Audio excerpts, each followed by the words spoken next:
Saudara-saudara yang dikasihi oleh Tuhan, saat teduh kita hari ini dibuka dengan kalimat yang sangat indah, yang membangkitkan semangat hidup, yaitu kata berbahagialah. Berbahagialah artinya diberkatilah atau keberkahan. Siapa sih yang tidak mau hidupnya berbahagia atau diberkati? Iya kan? Saya juga mau dan selalu berharap untuk hidup berbahagia atau diberkati. Pertanyaannya begini, apa mungkin sih orang yang hidup di dunia ini yang telah jatuh masih bisa hidup berbahagia atau diberkati? Jika jawabannya mungkin, lalu pertanyaan selanjutnya, bagaimana caranya hidup yang berbahagia atau diberkati atau hidup yang penuh keberkahan itu? Lalu bagaimana pula seruan berbahagia menjadi kenyataan dalam hidup kita sekarang ini? Saudara-saudara, Mazmur 119 ayat 1-8 adalah perikop saat teduh kita. Seruan untuk berbahagia atau diberkati di ayat pertama berbunyi demikian. Berbahagialah orang-orang yang hidupnya tidak bercela, yang hidup menurut Taurat Tuhan. Hidup yang tidak bercela artinya hidup tanpa noda, hidup tanpa dosa, hidup tak bersalah.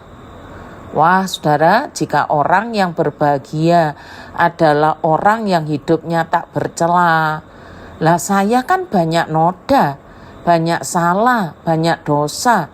Berarti saya tidak ada harapan hidup berbahagia dong, tidak ada harapan untuk terberkati dong. Lalu adakah orang di dunia ini yang hidupnya tidak bercela? Ternyata Alkitab memberikan ayat rujukan pada Kejadian 17 ayat 1 yang dikatakan begini. Ketika Abram berumur 99 tahun, maka Tuhan menampakkan diri kepada Abram dan berfirman kepadanya, Akulah Allah yang Maha Kuasa, hiduplah di hadapanku dengan tidak bercela. Apakah Abram hidup tak bercela, tak berdosa, tak bersalah? Ternyata bukan itu yang dimaksudkan. Hidup yang tak bercela adalah hidup yang menaati Tuhan dan melakukan kehendak-Nya. Saya ulangi ya saudara. Hidup yang tak bercela itu adalah hidup yang menaati Tuhan dan melakukan kehendak-Nya. Maka terjemahannya begini, taatilah aku dan lakukan kehendakku selalu. Wah saudara, lega rasanya membaca terjemahan ini. Jika kepada Abraham, maksudnya Abram, Tuhan berfirman, hiduplah di hadapanku dengan tidak bercela, dan yang dimaksudkan adalah taatilah aku dan lakukan kehendakku selalu, maka harapan saya sebagai orang berdosa, sebagai orang bernoda dan bersalah, tidak surut, tidak hilang. Sebab kesempatan untuk hidup berbahagia atau terberkati itu adalah hidup yang taatilah aku, kata Tuhan, dan lakukanlah kehendakku selalu. Kiranya Roh Kudus menolong saya, menolong saudara-saudara untuk hidup berbahagia. Orang-orang yang hidupnya tidak bercela, yang hidup menurut Taurat Tuhan. Hidup menurut Taurat Tuhan artinya gaya hidup yang taat. Jika hidup penuh keberkahan itu tidak hanya di awang-awang, tetapi telah menjadi kenyataan dengan cara hidup yang tidak bercela, artinya menaati Tuhan dan melakukan kehendak-Nya, dan hidup menurut Taurat Tuhan yang artinya gaya hidup taat menjadi ciri khas orang yang terberkati.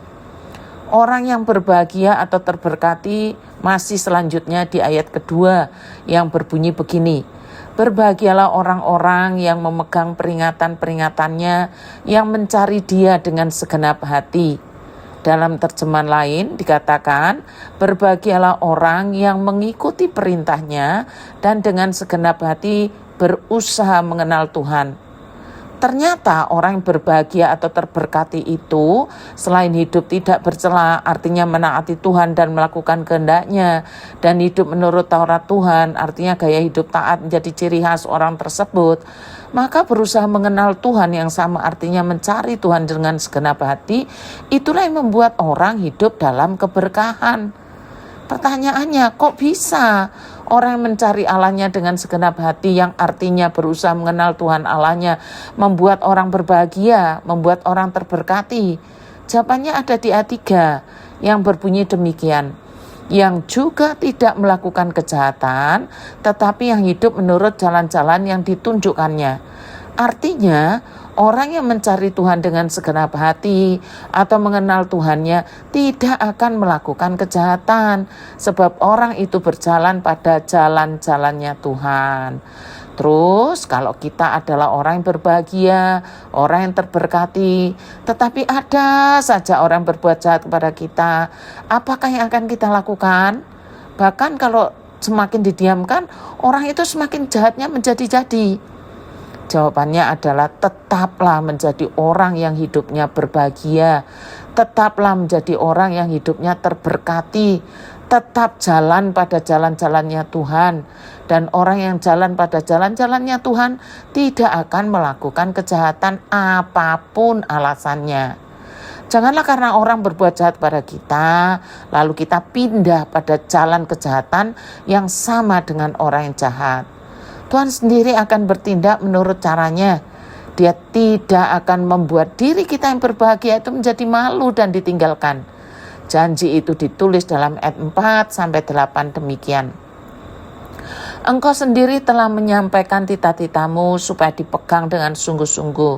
Sekiranya hidupku tentu untuk berpegang pada ketetapanmu, maka aku tidak akan mendapat malu apabila aku mengamat-amati segala perintahmu. Aku akan bersyukur kepadamu dengan hati jujur apabila aku belajar hukum-hukummu yang adil. Aku akan berpegang pada ketetapan-ketetapanmu, janganlah tinggalkan aku sama sekali. Saudara, mari tetap semangat untuk hidup sebagai orang-orang yang berbahagia atau terberkati.